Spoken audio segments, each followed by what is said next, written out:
할렐루야. 오늘도 귀한 주일 저녁 각자의 삶의 자리에서 하나님을 예배한 우리 모든 성도님들 위해 하나님 아버지 크신 은혜와 복이 넘쳐나시길 주님의 이름으로 축복합니다.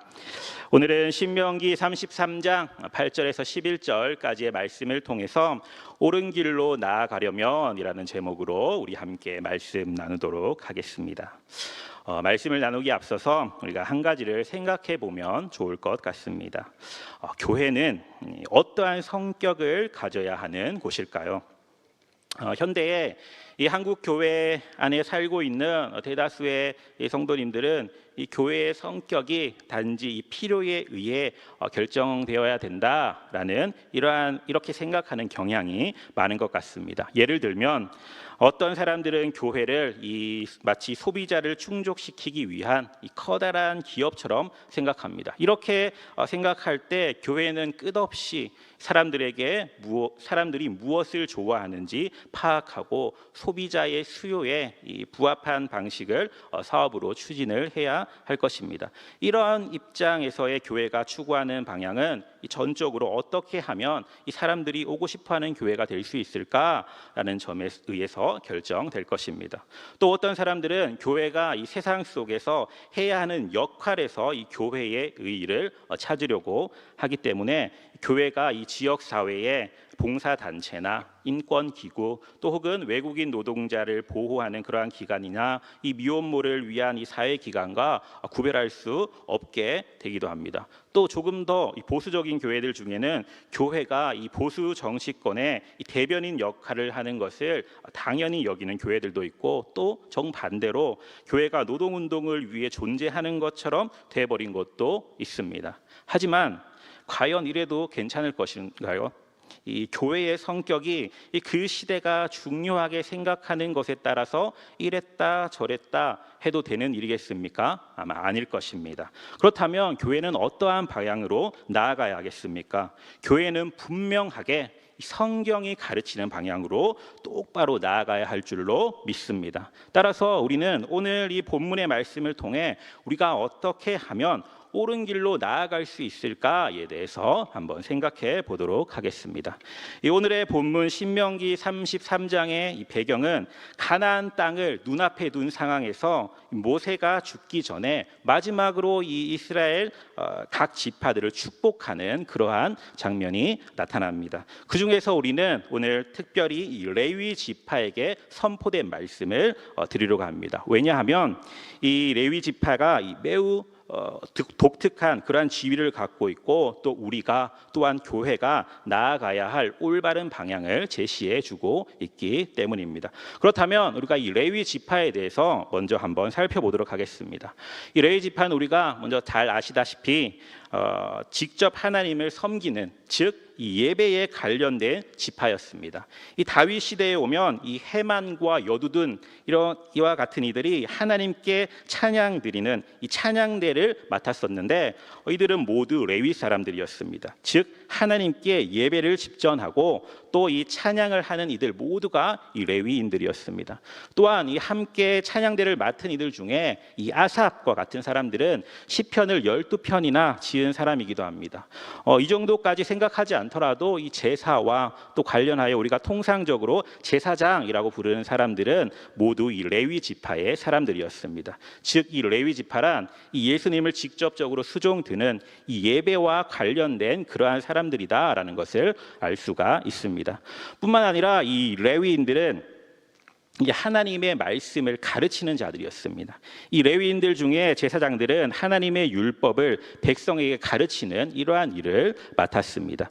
구약 성경에서 이 모세를 통해 율법이 제대로 자리 잡기 전부터 제사장이 백성들을 가르친 흔적들이 있고 또 이것이 계속 존속되었습니다. 또한 각 지역마다 있었던 이 회당은 제사장들이나 이 레위인들이 토라를 가르치는 그러한 장소였습니다.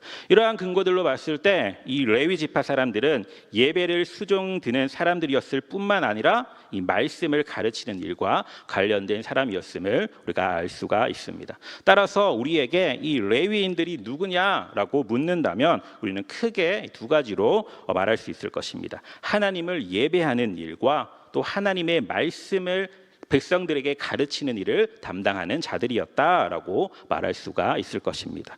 이러한 레위인들의 속성은 오늘 말씀에도 잘 나타납니다. 우리 본문 10절 말씀을 함께 보도록 하겠습니다. 본문 10절입니다. 네, 본문 10절 말씀. 네, 함께 읽겠습니다. 시작. 주의 법도를 야곱에게, 주의 율법을 이스라엘에게 가르치며 주 앞에 분향하고 온전한 번제를 주의 제단 위에 드리리로다. 아멘. 여기 말씀을 보니까 주의 법도를 야곱에게, 주의 율법을 이스라엘에게 가르치며 라고 하는 것은 이 말씀을 가르치는 역할이 주어질 것이다 라는 이러한 말씀입니다. 또한 이 주 앞에 분향하고 이 온전한 번제를 주의 제단 위에 드리리로다 라는 이 말씀은 하나님께 예배하는 역할이 주어질 것이다 라고 말씀하고 있는 것입니다. 이러한 이 10절의 말씀을 통해서 이 레위 지파의 모습을 통해 바로 우리가 살아가는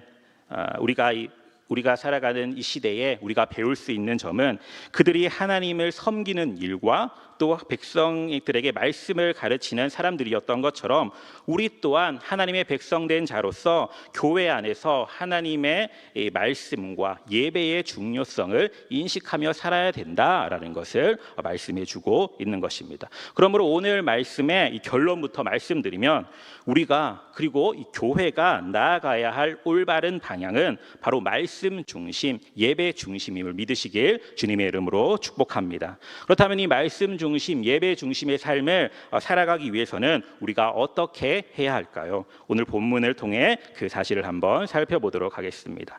첫째로 이 둠밈과 우림은 주의 경건한 자에게 주셨다라는 사실을 알아야 합니다. 우리 8절 말씀을 함께 읽도록 하겠습니다. 본문 8절입니다. 시작. 레위에 대하여는 일러스되 주의 둠밈과 우림이 주의 경건한 자에게 있도다. 주께서 그를 마사에서 시험하시고 무리바 물가에서 그와 다투셨도다. 아멘. 8절 말씀 중에 특별히 상반절 말씀을 보니까 레위에 대하여는 일러스되 주의 둠밈과 우림이 주의 경건한 자에게 있도다라고 말씀하고 있습니다. 우리가 본문에서 첫 번째로 이 주의를 기울여 봐야 할 사실은 이 8절에 나타나 있듯이 하나님께서 주의 둠밈과 우림을 주의 경건한 자 곧 이 대사장 아론에게 주셨다라는 사실입니다. 이 둠밈과 우림이라는 것은 대제사장의 이 앞 가슴에 있던 판결 흉패 안에 들어있던 이 두 개의 물건을 말하는 것입니다. 이 정확한 모양이 이 성경에 나와져 있지 않기 때문에 어떻게 생긴 것인지에서는 우리가 정확히는 알 수 없지만 유대인들은 이 육각 모양의 투명한 돌이거나 이 하얀색과 검은색의 두 종류의 동그란 돌 같은 것이다라고 생각을 합니다. 하지만 우리가 이 성경에 나와 있지 않는 이 모양에 관한 것보다도 우리가 더 중요하게 눈여겨봐야 할 사실은 이 우림과 둠밈이 언제 무엇을 위해 사용되었는지를 우리가 알아야 된다라는 것입니다. 이것이 언제 무엇을 위해 사용되었던 것이기에 그것이 레위에게 있도다라고 말씀하셨느냐라는 점을 우리가 눈여겨봐야 할 것입니다. 그럼 이 우림과 둠밈의 용도는 이 성경에 분명하게 나타나져 있습니다. 먼저 이 출애굽기 28장 말씀에서 이 우림과 둠밈이 들어있던 이 가슴의 흉패가 판결 흉패라고 불려졌다라는 점을 우리가 주목해야 됩니다. 이 판결이란 말은 말 그대로 재판 혹은 이 판단, 이 무엇인가를 결정할 때 사용된다라는 이러한 사실입니다. 이 말에서 우리가 우림과 이 둠밈이 무엇인가의 이 가부를 판단하는 그러한 역할을 감당했다라는 것을 우리가 추측해 볼 수가 있는 것입니다. 또한 민수기 27장 말씀을 보시면 이스라엘이 모세 대신에 여호수아를 세울 때에 이 온 백성 앞에서 하나님의 음성을 묻기 위해 이 우림의 판결을 사용한 것을 우리가 볼 수가 있습니다. 우리 민수기 27장 21절 말씀을 함께 보도록 하겠습니다. 시작. 그는 제사장 엘르아살 앞에 설 것이요 엘르아살은 그를 위하여 우림의 판결로서 여호와 앞에 물을 것이며 그와 온 이스라엘 자손 곧 온 회중은 엘르아살의 말을 따라 나가며 들어올 것이니라. 아멘. 즉 이 우림의 생긴새는 우리가 명확히 알 수 없지만 확실한 것은 이것을 통해서 이 가부를 결정할 수가 있었다라는 점을 우리가 알 수가 있습니다. 마치 오늘날 이 제비를 뽑거나 주사위를 굴리는 것과 같은 것입니다. 그리고 또 사무엘상 28장 말씀을 보시게 되면 이 사울이 하나님께 불순종한 후에 사무엘상 28장 6절 말씀 이렇게 나타나져 있습니다. 사울이 여호와께 묻자오되 여호와께서 꿈으로도 우림으로도 선지자로도 그에게 대답하지 아니하심으로 라고 말씀하시는 것을 우리가 볼 수가 있습니다. 여기서 또 알 수 있는 사실 하나는 이 우림이라는 것은 하나님께서 사람들에게 대답하시는, 응답해 주시는 방편이다라는 사실을 우리가 알 수가 있습니다. 이 판결 흉패 안에 있었던 이 우림과 둠밈은 하나님의 뜻이 무엇인지 묻는 방편으로 사용되었고 하나님은 이것을 통해 말씀해 주셨다라는 사실을 우리가 성경 말씀을 통해서 알 수가 있습니다. 나아가 지금 우리가 읽고 있는 이 개역 개정 이 성경에는 나오지 않지만 이 새 번역의 말씀을 보시게 되면 새 번역 사무엘상 14장 41절 말씀에 요나단의 범죄를 묻는 장면이 나타납니다. 우리 사무엘상 14장 41절 말씀을 한번 띄워주시기 바랍니다. 네, 저 말씀을 우리 함께 읽어보도록 하겠습니다. 시작. 주 이스라엘의 하나님, 그 허물이 저에게나 저의 자식 요나단에게 있다면 우림이 나오게 하시고 그 허물이 주님의 백성 이스라엘에게 있다면 둠밈이 나오게 하십시오. 그러자 요나단과 사울이 걸리고 백성들의 혐의는 벗겨졌다라고 나타나져 있습니다. 이러한 사실을 보니까 이러한 사실들을 기초로 또 이 유대 전승에 내려오는 모든 내용들을 조합해 볼 때 이 학자들은 우림과 이 둠밈이 아마도 이 빛이라는 뜻을 가진 이 우림이 예스를 의미하는 것이고 이 완전 무결을 뜻하는 이 둠밈 쪽이 노를 의미하는 것이다라고 추측을 하는 것입니다. 이러한 방식이 어떻게 보면 우리가 생각하기에 그냥 단순한 이 제비 뽑기처럼 보일지 모르겠습니다. 하지만 이 중요한 사실은 구약 시대에는 이것이 바로 하나님의 뜻을 나타내는 방편이었다라는 점입니다. 즉 하나님께서는 이 신약 시대가 되기 전에 자신의 뜻을 이 제사장에 오신 이 에봇의 이 판결 흉패 속에 들어있던 이 두 물건을 통해서 자신의 뜻을 계시하셨다라는 이러한 사실입니다. 따라서 신명기 오늘 본문 신명기 33장 말씀에 이 둠밈과 이 우림의 판결이 레위에게 있다라는 것은 이 굉장한 의미가 있습니다. 이것을 바꿔 말하면 이 하나님의 뜻이 바로 레위에게 있다라는 것으로 우리가 알 수가 있는 겁니다. 우리는 서론에서 오늘날 교회들이 자신들이 나아가야 할 바를 자꾸 시대의 흐름에 의존한다라는 점을 말씀드렸습니다. 하지만 오늘 나눈 이 말씀들에 의하면 교회는 이 시대가 보여주는 이 방향을 따라가는 것이 아니라 어떻게 나아가야 합니까? 오직 말씀을 따라 하나님의 뜻을 따라 나아가야 함을 믿으시길 주님의 이름으로 축복합니다.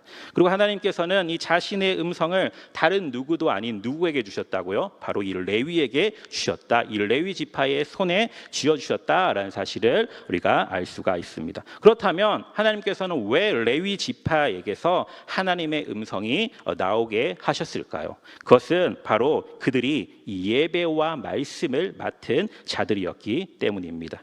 이 교회의 방향성은 어디에서 나와야 하는 것입니까? 교회는 무엇을 위하여 나아가는 곳이어야겠습니까? 이 말씀에 의하면 우리가 나눈 이 말씀에 의하면 교회는 이 예배와 말씀을 맡은 자들을 통해서 앞으로 나아가야 한다라는 사실을 알 수가 있습니다. 오늘날 소위 우리가 부흥시키는 각종 방편들이 다 나와 있지만 레위 지파에 주어진 이 말씀에서 강조하는 것은 분명합니다. 하나님께서 이 자신의 음성을 듣는 방편을 이 교회 안에서 이 예배와 말씀을 집전하는 그러한 그룹의 손에 주셨다라는 이 사실을 우리가 분명히 기억해야 할 줄로 믿습니다. 그리고 이 오늘 말씀에서 주의 이 둠밈과 우림을 받은 곧 하나님 아버지의 말씀을 받아 하나님의 음성을 받아서 말해야 하는 이 레위 지파가 어떤 길로 나아가야 하는지 또한 분명히 나타나져 있습니다. 우리 8절과 9절 말씀을 함께 읽도록 하겠습니다. 8절과 9절입니다. 시작. 레위에 대하여는 일렀으되 주의 둠밈과 우림이 주의 경건한 자에게 있도다. 주께서 그를 마사에서 시험하시고 무리바 물가에서 그와 다투셨도다. 그는 그의 부모에게 대하여 이르기를 내가 그들을 보지 못하였다 하며 그의 형제들을 인정하지 아니하며 그의 자녀를 알지 아니한 것은 주의 말씀을 준행하고 주의 언약을 지킴으로 말미암음이로다. 아멘. 레위 지파가 어떠한 방향으로 나아가는지를 이 8절에서 9절 말씀을 통해서 우리가 알 수가 있습니다. 이 8절, 9절 말씀을 보면 이 하나님께서 이 우림과 둠밈, 이 우림과 둠밈을 주셨다라는 것은 하나님의 음성을 주신다라는 것입니다. 이 하나님의 음성을 레위에게 주신 그 까닭을 잘 나타내주고 있습니다. 9절 마지막에 말미암음이로다라고 하셨는데, 즉 이 8절에서 이 9절까지의 내용 때문에 이 8절 상반절에 나타났듯이 이 레위 지파가 이 우림과 레위 지파에게 이 우림과 둠밈을 허락하신 것입니다. 바로 여기서 우리는 이 우림과 둠밈을 맡은 자가 어떤 길로 나아가야 하는지 발견할 수 있는데, 그것을 우리 두 번째 대지를 우리 함께 읽고 생각해 보도록 하겠습니다. 둘째로, 환경이 말씀보다 앞서지 않아야 합니다. 아멘. 네, 그러면 지금 여기서 말하는 이 환경이라는 것은 무엇입니까? 이 9절에 나타나 있는 부모와 형제 그리고 자녀들로 인해 말씀이 뒷전이 되지 않아야 함을 말해주고 있는 것입니다. 9절의 말씀을 보시게 되면 이전에 있었던 이 한 사건을 배경으로 하고 있습니다.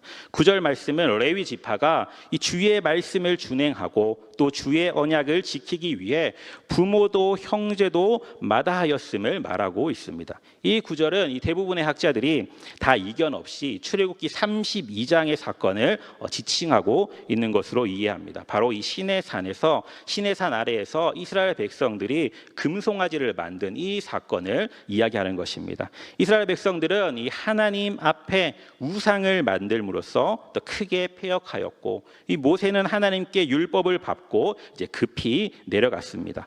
모세가 산 아래에 도착했을 때 이스라엘은 이 우상에게 드리는 예배로 흥에 취해 있는 그러한 상태였고, 이것을 본 모세가 분을 이기지 못한 그 모세가 언약이 깨졌다라는 것을 상징하는 행위로 이 두 돌판을 산 안으로 던져 깨뜨려 버리는 그러한 사건이었습니다. 이 모세가 이렇게 격노하였음에도 불구하고 그들은 모세를 비웃었다라는 것이죠.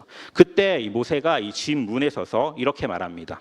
누구든지 여호와의 편에 있는 자는 내게로 나오라라고 이야기합니다. 이 출애굽기 말씀에 하나님을 섬기는 레위 지파가 다 나왔다라고 되어져 있습니다. 그리고 이에 모세는 출애굽기 32장 27절에 너희는 각각 허리에 칼을 차고 진 이문에서 저분까지 왕래하며 각 사람이 그 형제를, 각 사람이 자기의 친구를, 각 사람이 자기의 이웃을 죽이라 하셨느니라 라고 이렇게 명령을 하게 됩니다. 이어서 이 레위 자손이 이웃을 죽이기 시작했고, 이들이 3,000명이나 죽인 이후에 하나님께서 이 노를 거두신 그러한 사건이었습니다. 오늘날 우리가 이 사건을 한번 상상해 보시기 바랍니다. 이 사건을 상상해 봤을 때 너무나 참혹한 그러한 사건 아닙니까? 이 한 지파의 사람들이 칼을 들고 이 부모나 형제를 막론하고 이 사람을 죽이는 일을 거행했다라는 겁니다. 어찌 보면 굉장히 참혹한 그러한 일이었습니다. 하지만 우리는 이러한 장면을 통해서 하나님께서 뜻하시는 그 실체를 우리가 잘 바라보아야 합니다. 이는 철저하게 이 우상 숭배에 대한 하나님의 심판을 보여주는 것입니다. 더구나 이 참혹한 일을 행하고 있는 이 레위 지파는 오히려 하나님께 칭찬을 받게 되는 것을 우리가 또 알 수가 있습니다. 본문 신명기 33장 9절 말씀에 부모와 형제를 보지 못하였다, 형제들을 인정하지 않았다라는 이 말은 바로 이 사건을 배경으로 하고 있는 말이다라는 걸 우리가 알 수가 있습니다. 여기서 또 우리가 알 수 있는 분명한 사실은 이 신앙이 이 보편적인 인륜도 넘어서는 것을 우리가 볼 수가 있게 됩니다. 이 세상은 이 하나님께서 지으셨으므로 하나님께 헌신하지 않는다면 그 모든 것이 하나님을 배역하는 것이 되고, 여기에는 우리 우리의 가장 절친한 친구, 형제, 부모도 다 예외가 아닌 것입니다. 그래서 이 레위 지파 자손들이 이러한 혈연, 지연 관계에 앞서서 이런 것에 다 얽매이지 않고 사람들을 다 돌이켜냈을 때, 하나님의 뜻에 따르지 않았던 그들을 다 돌이켜냈을 때 하나님께서 너희가 오늘날 여호와께 헌신되었다라고 출애굽기 32장 29절에 말씀하십니다. 이것이 과연 우리에게 무엇을 가르쳐 주는 것입니까? 이 말씀을 통해서 우리가 우리에게 인륜을 넘어선 이 폐륜을 행해도 괜찮다, 이 부모 형제를 다 죽여도 괜찮다, 이런 것을 말하고 있는 것입니까? 당연히 그렇지 않을 것입니다. 이 말씀은 우리가 바로 서기 위한 우선순위를 보여주는 것입니다. 이 하나님께서는 레위 지파에게 우림과 둠밈을 주셨다라고 말씀드렸습니다. 즉 하나님의 목소리가 그들로부터 나온다라는 거죠. 그런데 만약 하나님의 말씀을 전하는 이 레위 지파가 이 환경적인 것에 매이게 된다면 어떻겠습니까? 하나님을 예배하는 일과 하나님 아버지의 말씀을 전하는 일이 이 주위를 둘러싸고 있는 이 여러 가지 인적 요소들 때문에 좌우된다라고 하면 어떻게 되겠습니까? 이 교회가 하나님의 말씀을 따라 나아가야 하는데 인간적인 환경적인 요소들 때문에 계속해서 삐뚤어질 길을 가게 된다면 어떻게 되겠습니까? 그것은 참된 레위인의 자세가 아니고 참된 하나님의 자세가 아니다라는 것입니다. 교회가 하나님 아버지의 말씀을 따라 엄정하게 판단하지 못한다는 것은 어찌 보면 죄다라고 말할 수가 있는 것이죠. 따라서 이 하나님께서는 이 레위 지파에게 이 둠밈과 우림을 주시면서 너희가 부모와 형제를 보지 아니하고 내게 주 여호와 하나님께 순종했기 때문에 이 둠밈과 이 우림을 너희에게 맡긴다라고 하신 것입니다. 이것을 통해 우리가 분명히 깨달아야 할 영적 메시지는, 교회는 또한 우리 성도는 언제나 땅의 것에 흔들리지 말아야 한다라는 사실입니다. 환경에 지배받지 않아야 된다라는 사실을 분명히 기억하시길 주님의 이름으로 축복합니다. 세 번째로 우리가 옳은 길로 나아가기 위해서는 시험 가운데에서도 하나님의 섭리를 발견할 수 있어야 합니다. 하나님께서 이 우림과 둠밈을 주신 이유가 이 레위 지파가 환경의 지배를 받지 않고 하나님 말씀에 순종했기 때문인 그러한 이유도 있지만, 이 8절 하반절 말씀을 보시게 되면 이 마사와 무리바에서 레위를 시험하셨다라는 점에서도 이거 함께 발견할 수가 있습니다. 하나님께서는 이 우림과 둠밈을 맡은 레위 지파, 그 중에서도 특히 이 모세와 아론을 마사와 무리바 사건에서 또 시험을 하신 것이죠. 이 두 사건, 이 마사와 무리바 사건은 사실 이 시대만 다르고 양상은 똑같은 이 두 가지 사건을 가리키는데 어떠한 사건이냐? 먼저 출애굽기 17장에서 이스라엘이 애굽 땅을 탈출한 직후에 이 르비딤에서 물이 없어서 하나님께 항의한 일이 있었습니다.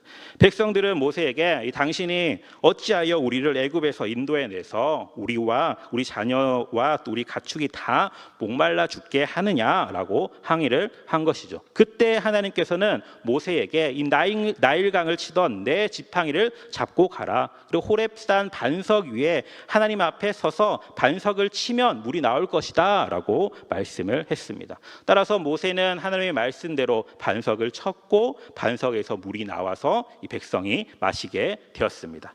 모세는 이곳을 마사 또 무리바라고 불렀습니다. 바로 오늘 본문에서 언급된 이 두 지명 마사와 무리바가 바로 이곳입니다. 그리고 또 민수기 20장 말씀을 한번 보시게 되면 이 이스라엘 백성이 이 다시 가데스에 와서 물이 없어 하나님께 항의하는 사건이 있습니다. 앞선 출애굽기 17장 이 말씀의 사건과 비슷해 보이지만 이 출애굽기 사건은 이 출애굽 직후에 있었던 일이고, 민수기 20장 사건은 이스라엘이 광야에서 이 40년 세월을 다 보내고 이제 광야 2세대가 이 가나안을 향하여 거의 다 와가는 그러한 시점에서 일어난 일이었습니다. 그래서 이 출애굽 후에 불평할 때는 왜 우리를 애굽에서 인도해 냈느냐 하느냐라고 불평을 하였는데, 이 민수기 20장에서는 우리 형제들이 여호와 앞에서 죽을 때에 우리도 죽었더라면 좋을 뻔하였도다. 너희가 어찌하여 이 여호와의 회중을 이 광야로 인도하여 우리와 우리 짐승이 다 여기서 죽게 하느냐라고 불평을 하게 됩니다.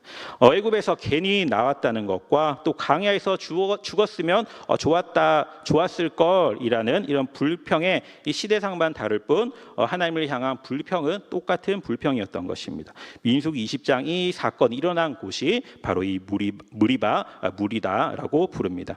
여기에서 이 하나님께서는 반석을 명하여 물을 내라 하셨지만, 이 모세는 반석을 쳐서 물을 내었고, 이 모세가 가나안 땅에 들어갈 수 없게 되는 그러한 계기가 바로 이 사건이었습니다.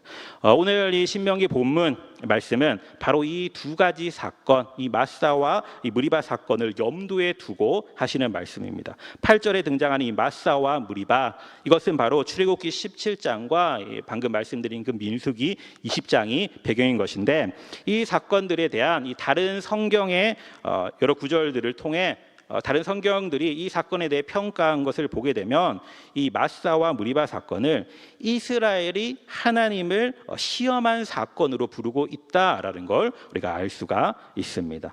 시편 우리 95편 8절과 9절 말씀을 함께 읽도록 하겠습니다. 시작. 너희는 무리바에서와 같이 또 광야의 마사에서 지냈던 날과 같이 너희 마음을 완악하게 하지 말지어다. 그때에 너희 조상들이 내가 행한 일을 보고서도 나를 시험하고 조사하였도다. 아멘. 이 말씀을 보니까 분명히 마사와 무리바의 사건이 이스라엘이 하나님을 시험한 사건이다라고 말합니다. 우리 또한 출애굽기 17장 7절 말씀도 우리 함께 보도록 하겠습니다. 출애굽기 17장 7절 말씀을 보시게 되면, 그가 그곳 이름을 마사 또는 무리바라 불렀으니 이는 이스라엘 자손이 다투었으며 또는 그들이 여호와를 시험하여 이르기를 여호와께서 우리 중에 계신가 안 계신가 하였음이더라. 아멘. 이 말씀들, 이 시편 95편과 출애굽기 17장의 이 말씀을 보니까 시험을 한 쪽이 누굽니까? 이스라엘이었고, 시험을 당한 쪽이 하나님이시다라는 것을 우리가 말씀을 통해 알 수가 있습니다. 그런데 우리가 오늘 읽으신 이 신명기 본문에서는 이것이 뒤바뀌어져 있다라는 사실이죠. 신명기 33장 8절 말씀 우리 다시 한 번 더 보도록 하겠습니다. 33장 8절 우리 하반절 쪽에 보시면, 주께서 그를 마사에서 시험하시고 무리바 물가에서 그와 다투셨도다라고 되어 있습니다. 오늘 본문의 말씀을 보니까 하나님께서 레위를 시험하신 것이다라고 말씀하고 있습니다.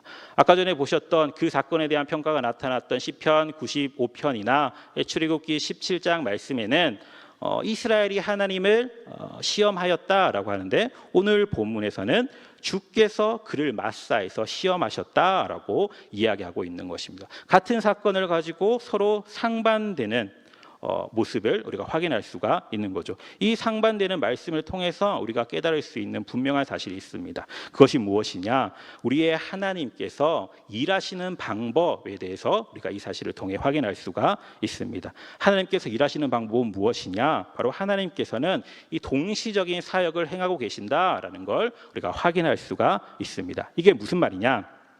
앞서 살핀 이 시편 95편이나 출애굽기 17장 등의 말씀에 의하면 이 마사와 무리바 사건은 이스라엘이 하나님을 시험한 사건이다라고 우리가 말씀을 통해 확인해 봤습니다. 그런데 동시에 한 가지가 더 일어나고 있었다라는 것이죠. 즉 그 이스라엘의 불평과 시험 속에서 하나님은 그 이스라엘 사람들을 통하여 또 다른 누군가를 시험하고 계셨는데, 그게 바로 레위 지파였다라는 이러한 사실입니다. 따라서 하나님께서는 어떠한 일이 일어날 때 그 일을 통하여서 다른 일까지도 조율하시는 분이시다라는 사실을 우리가 기억하셔야 합니다. 인간이 이 죄로 오염되고 또 악으로 인해 아무렇게나 행하는 것처럼 보일지라도 하나님께서는 그 전체 판도를 쥐고 계신 분이다라는 사실을 우리가 분명히 기억해야 한다라는 사실이죠. 이쪽에서 한 사람의 악과 또 다른 쪽에서 한 사람의 악이 부딪혀서 선을 창출해 내실 수 수 있는 분이 바로 우리의 하나님이시다라는 이러한 사실입니다. 예를 들어서 이 한 나라 속에서도 이 A 정당과 이 B 정당이 모두 자신들의 이기적인 목적을 위해서 어떠한 정책을 내걸고 이 맞붙어 싸울지라도 하나님께서는 그 목적들이 그 충돌하는 그 환경을 교묘하게 다 조정하심으로 그 무수한 악들 가운데에서도 하나님의 뜻을 이루시고 하나님의 백성을 보호하신다라는 이러한 사실입니다. 이것이 바로 로마서 8장 28절에 나타나는 하나님을 사랑하는 자 곧 그 뜻대로 부르심을 입은 자들에게는 모든 것이 합력하여 선을 이루리라라는 이러한 말씀의 의미일 줄로 믿습니다. 분명히 이 마사와 무리바 사건은 이스라엘이 악하게 이 하나님께 대적하는 이러한 사건이었습니다. 하지만 하나님께서는 어떻게 하십니까? 그 일을 통해서 레위 지파가 더 성장할 수 있도록 그들을 시험하시고 훈련시키시고 그들의 믿음을 확인하셨다라는 사실입니다. 그리고 그들에게 그 믿음을 보시고 예배와 이 말씀의 중요한 사명을 감당시킨 것임을 믿으시길 주님의 이름으로 축복합니다. 따라서 우리는 이 8절 이 마스와 무리바의 시험 사건을 통해서 이스라엘 백성들이 하나님을 향하여 악을 행할 때 그것 자체는 악한 일이지만 하나님께서는 또한 그 일을 사용하셔서 레위 지파에게 더욱더 단단히 하나님 아버지의 말씀을 붙들고 그것을 따라 살도록 훈련시키셨다라는 이 사실을 통해서 이 사실을 깨닫게 된다면 때로는 우리도 고난 가운데에 때로는 여러 가지 시험과 어려운 환경 가운데 거한다라고 할지라도 하나님께서 일하시는 방법을 알기 때문에 그 하나님이 일하시는 방법을 인정하고 이 일을 통하여 하나님께서 하시고자 하시는 일이 무엇일까? 그러니까 기도하며 여쭙고 하나님의 뜻을 분별하여 하나님의 설미를 발견함으로 우리가 옳은 길로 나아가야 할 줄로 믿습니다. 이렇게 합력하여 선을 이루시는 하나님을 믿으시길 주님의 이름으로 축복합니다. 네, 말씀을 정리하겠습니다. 오늘 말씀 제목 옳은 길로 나아가려면 우리 성도가 옳은 길로 나아가려면 어떻게 해야 됩니까? 먼저는 이 둠밈과 우림은 주의 경건한 자, 즉 오늘날 교회에 그리고 말씀을 대언하고 예배를 집례하는 이 주의 종들에게 주어졌다라는 사실을 알아야 됩니다. 그리고 또한 반드시 기억해야 할 사실은 신약의 우리들은 사실 모두 다 레위인들이며 제사장들이다라는 사실입니다. 그래서 우리는 함께 하나님의 교회를 지어 나아가야 할 장본인들입니다. 물론 이 목사는 전적으로 이 직무를 맡은 자이지만 우리 성도님들께서도 이 모두가 우리 교회가 이 터 위에 지어질 수 있도록 함께 노력하며 함께 동력하며 나아가야 할 줄로 믿습니다. 그러면 이 하나님의 이 교회를 향한 뜻은 어디서부터 나옵니까? 다시 바꿔 질문하면 우리가 이 교회가 나아가야 할 방향과 뜻은 어디서부터 나옵니까? 바로 말씀에서부터입니다. 예배에서 나옵니다. 이 선포되는 말씀을 통해 이 교회가 바로 서게 됩니다. 하나님의 뜻인 말씀이 없다라고 한다면 교회는 없는 것입니다. 그렇기 때문에 그 말씀을 맡은 자로서의 우리들은 어떠한 환경에도 흔들리지 않아야 하며 이 환경이 말씀보다 앞서지 않도록 항상 주의를 기울이며 살아가야 된다라는 사실을 꼭 기억하시길 간절히 바랍니다. 나아가서 그러니까 어떠한 시험과 고난 가운데에서도 하나님께서는 동시적인 사역을 하신다라는 이 하나님의 일하시는 방법을 기억하면서 하나님의 섭리를 인정함으로 이 시대의 흐름을 따라 우리의 방향성이나 이 가치관이 변화되는 것이 아니라 오직 말씀 중심, 이 예배 중심의 삶을 살아가시는 저와 여러분들 되시길 주님의 이름으로 축복합니다. 우리가 이와 같은 사실을 항상 마음 가운데 새기면서 정말 이 예배 드리기 어려운 상황 가운데에서도 더욱더 하나님 아버지의 말씀을 사모하고 더욱더 예배를 사모함으로 말씀 중심, 예배 중심의 삶을 살아감으로 말미암아 이 땅 가운데 하나님의 나라가 속히 임할 수 있도록 열심으로 사명 감당해내시는 저와 여러분들 되시길 주님의 이름으로 축복합니다.